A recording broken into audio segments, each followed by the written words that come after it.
Hi Vision community. Today we've got a really great topic and I'd love to introduce you to Mattew Pollak from Tenant CS. The topic today is all around commercial leasing. We won't focus on sort of the really obvious parts of the new code of conduct, but more so around eligibility. Matthew is is an expert in negotiating commercial terms. Matthew, welcome. Thank you, Dan. Yeah, I'm happy to be here.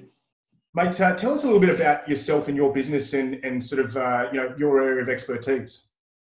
Yeah, sure. Look, Tenant CS is we are a tenant representation business. We're independent. Where we differ from landlord real estate agents is that we go into battle for tenants and for tenants only. Most of our competition is the big guys will do a little bit of landlord stuff a lot of landlord stuff and a lot of tenant stuff. And we feel that, when representing tenants, they're always afraid to bite the hand that feeds them. So, we're not interested in landlord's business. We're interested in making savings on behalf of tenants. And we go into battle for them in a lease negotiation. This is obviously a very, very interesting time for someone like yourself. And especially with the code of conduct for commercial leasing just being released, how have you interpreted or what are the sort of the key principles of that code of conduct? Yeah, look, it varies on a state-by-state basis. I should say that what I've seen is not the full legislation. In some states it's passed, in other states it's only been proposed, and until the legislation gets passed in each state, the nitty-gritties and details of each won't apply, won't be known. Mm-hmm. Look, ScoMo came out and with all credit to him and Josh Frydenberg and the initiatives they've been coming up with, that the code is designed to help SMEs, even large business that have a reduction in their revenue, to basically keep paying their staff. It's keeping people in jobs. There are a number of companies that I've spoken to in the past 3 weeks who, without that initiative in place, that they would have made a lot more staff redundant. So, hats off to it. The key principles of the code is the eligibility. Much like JobKeeper, your revenue has to have dropped. It has to have dropped by a minimum of 30%. It applies to companies that have a turnover less than $50 million a year. And other than that, then there are some. The idea is that it's a proportional reduction based on how your turnover's dropped. It's an interesting word. It's an interesting word that the proportional. And how that in itself is going to be defined, and what are the parameters for defining that, and if they will be the same as expected. Yeah, absolutely. Look, I mean, let's take. In an easy circumstance, an example would be that if your business is turning over $5 million a year, and you look at your March, if you're doing a monthly BAS or a 3-monthly BAS, if it drops 35% compared to the same period last year, then that $5 million business, it's feeling the pinch. So let's look at it. That business is paying $400,000 a year in rent. And you've dropped 35% in your turnover. Well, you go to your landlord and you will have to disclose your financials. This is not an opportunistic negotiation. This is, be upfront with your landlord, bring the financials they request, and show the 35% reduction. 35% of a $400,000 rent is $140,000. Mm-hmm. And that is that's an amount that'll pay wages for 10 staff for another 6 months. So it's a great Well, look, let's go one step further. It's now not on your landlord to do it. So then the initiative goes further and actually says, well, landlord, we're not saying you just need to forgive that amount. 50% of it does need to be forgiven or waived. And then, a minimum of 50%. Then the remainder is spread over a 24-month period. So we calculated in that scenario a $140,000 discount in your rent. So $70,000 at least gets waived, and the other $70,000 gets spread over a 2-year period. Before this interview, we sort of talked about not getting too much into the nitty-gritty of the. Well, yeah. but it's really great to use that example because I think that is actually what people are just sort of wondering. How exactly what does that mean when I'm sort of forward calculating rent, and what portion of it is going to be deferred, what portion of it is going to be waived, and those are the key points. I think, do you think those key points will vary in state to state? No, I don't think so. That is the fundamental that Scott Morrison asked the states to put the legislation together based on. The really interesting part comes into, well, what if there isn't 2 years left on my lease? What do I have to give up in order to get that figure waived? And it may be that you agree with your landlord. He only has to waive 50%. Well, if you waive 75%, would you give him an extra 3 years on your lease? There are. It is still a commercial negotiation. It's an agreement between you and your landlord. It's a code, requiring a minimum allocation, but absolutely you can enter in negotiations with your landlord for this. And you raised a really good point about business owners have to be comfortable in disclosing their information to landlords just because they're eligible for JobKeeper and they've effectively demonstrated successfully to the tax office that they're eligible for JobKeeper. Are they able to just simply tell their landlords, hey, we're eligible, so that means that we must be eligible for this sort of rent relief package? Or are landlords expecting that they're going to represent financial information, which otherwise would have been, pretty privileged? What are the sort of landlords' expectations with respects to disclosing financial information? Look, it would also send through an NDA. Make sure that your landlord's not going to disclose anything, and the same way that you would give these financials to your accountant and to your lawyers, and you should be able to trust your landlord. The issue comes about that the landlord then knows, what proportionality of your business is being assigned what is your occupancy cost of holding that property based on your revenue.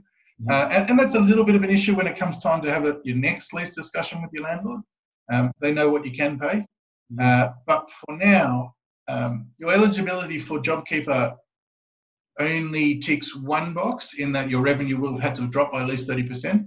JobKeeper applies to companies that are revenue is under $500 million, under $1 billion, where the code of conduct is only for companies with revenue under $50 million.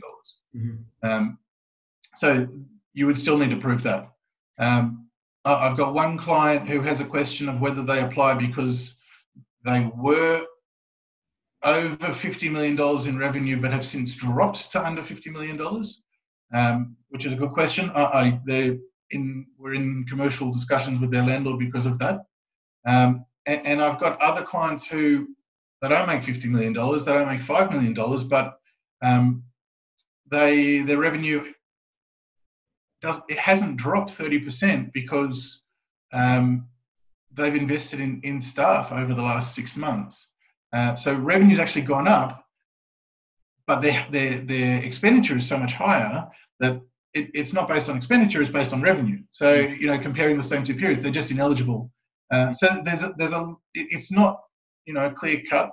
There are a lot of conversations happening where these companies are just ineligible. And that's when we get called in.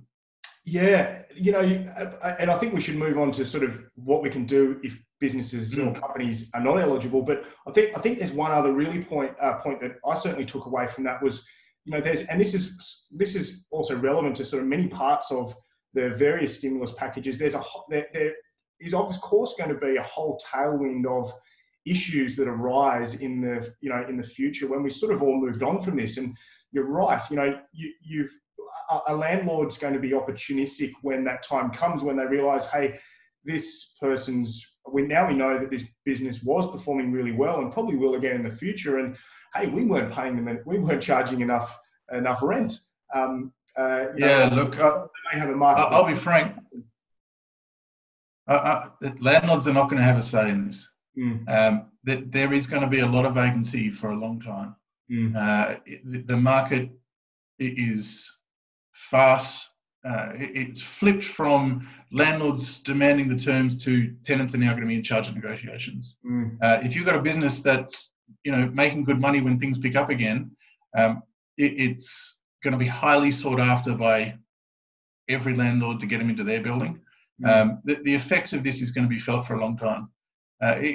We actually did our own company webinar yesterday where we informed our clients that how this is going to be felt. A lot of the media reports and market reports you're reading at the moment are published by the major real estate companies or landlord bodies themselves, the listed companies, and they're downplaying how long this will be felt for. Are we just deferring rents for 6 months just to get people through and then things will pick up again, we'll be fine?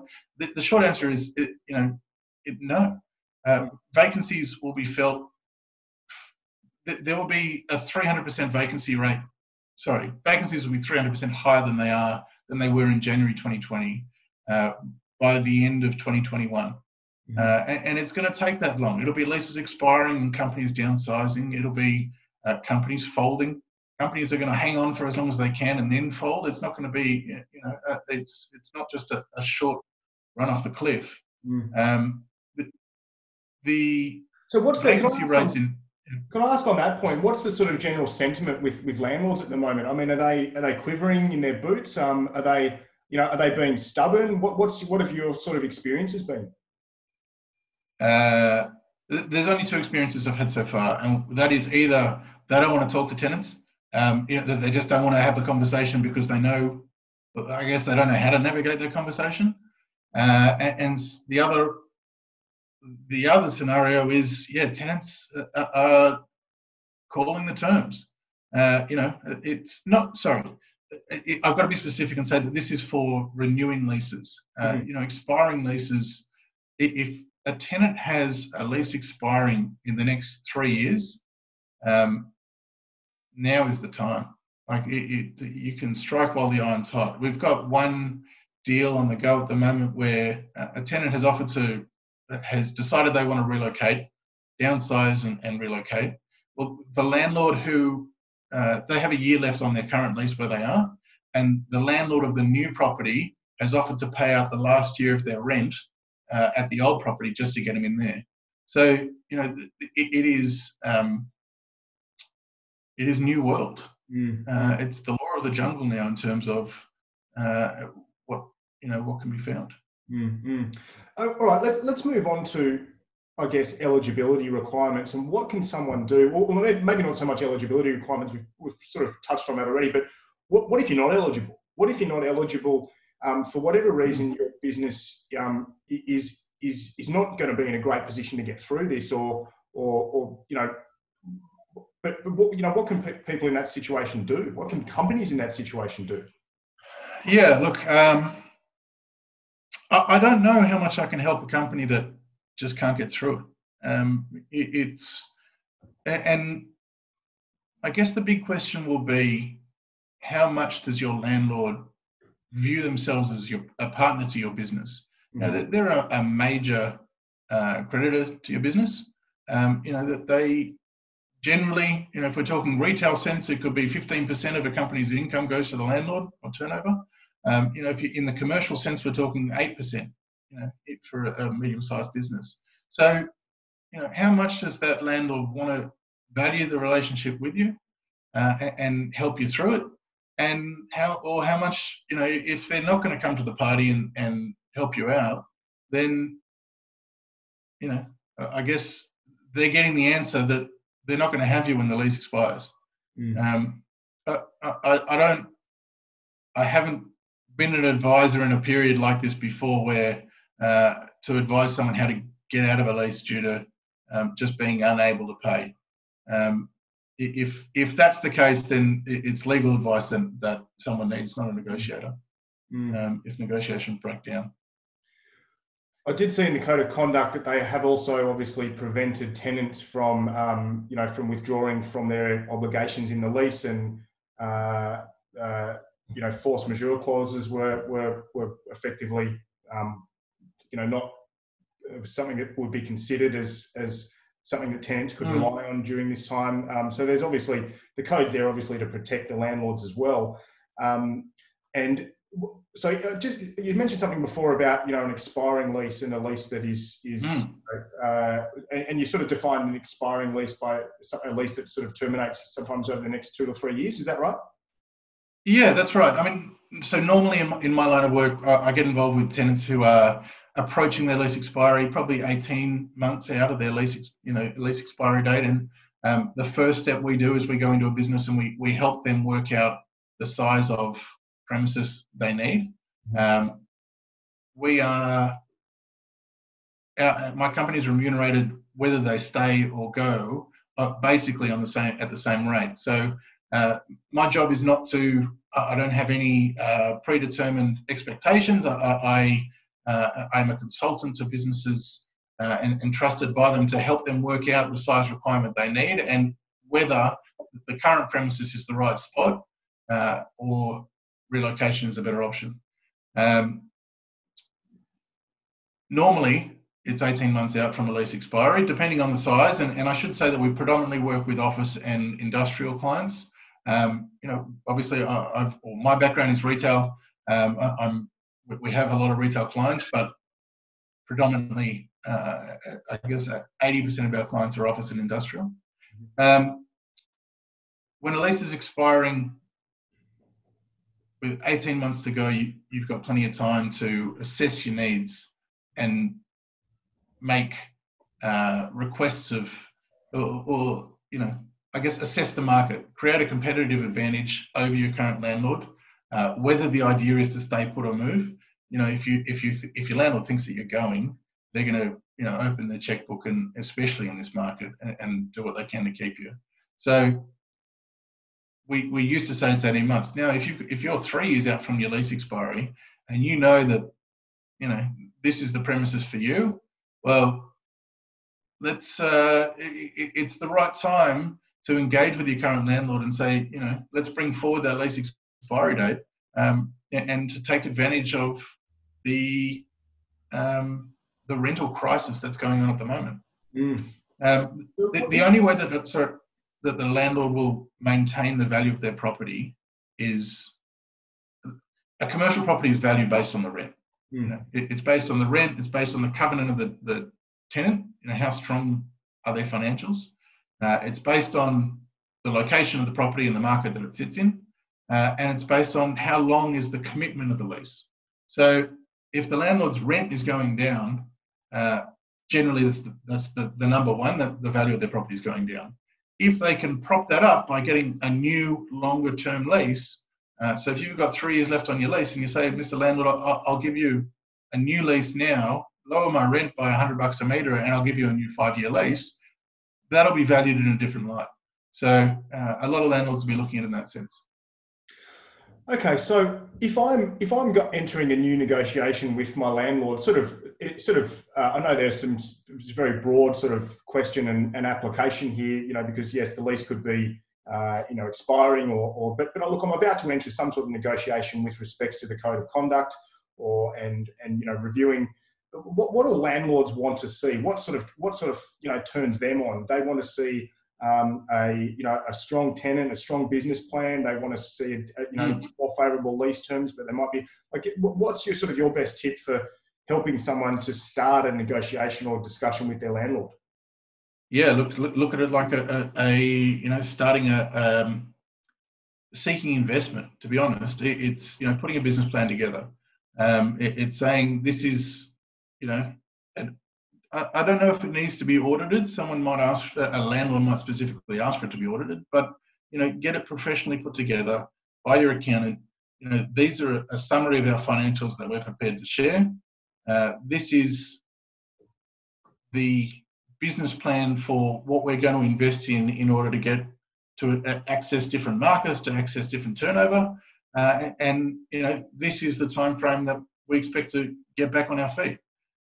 Look, that's a really hard thing to estimate at the moment. No one knows just how far we're going to fall.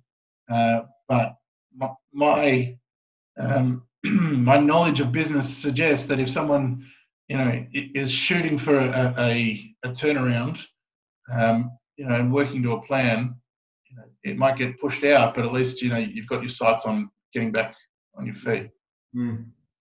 Okay. Matt, how can people is it okay for people to get in touch with you and just ask high-level questions? Is it okay to post your details below? Yeah, of course. Look, please do. Tenant CS, we have offices in Sydney, Melbourne, and Singapore. So we, from there, we cover most of Asia, certainly all of Australia, and have done deals in New Zealand too.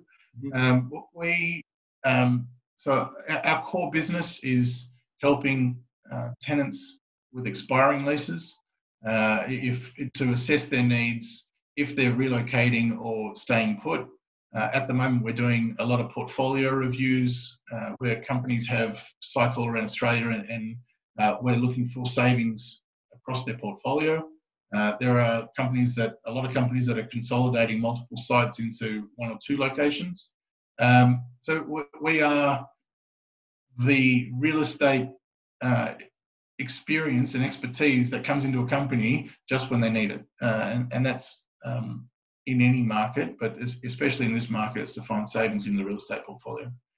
So yeah, please, if it's not me, if it's one of my colleagues that is best suited to pick up, to have a further chat with, but my details are a good first start. Fantastic, Matt. That's just been so valuable, because I think this is definitely very much a hot topic at the moment, and so many businesses, as well as landlords, are in a bit of an awkward spot. And it's great to know that someone like yourself, has experience navigating things, especially on behalf of tenants. I can't thank you enough for your time. Thank you for joining us. No, thanks, Dan. I appreciate it. Well, that's all for today, Vision Business Community. If you want to get in touch with Matt, his details will be posted below. Thank you very much for watching, and stay tuned for more. Bye. Cheers. Cheers.